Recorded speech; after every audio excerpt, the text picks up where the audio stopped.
पद्मिनी भर्त्रे आयुरारोग्यदायिने हर्षवल्ली निवासाय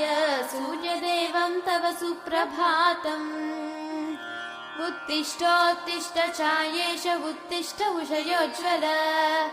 उत्तिष्ठ पद्मिनी कान्त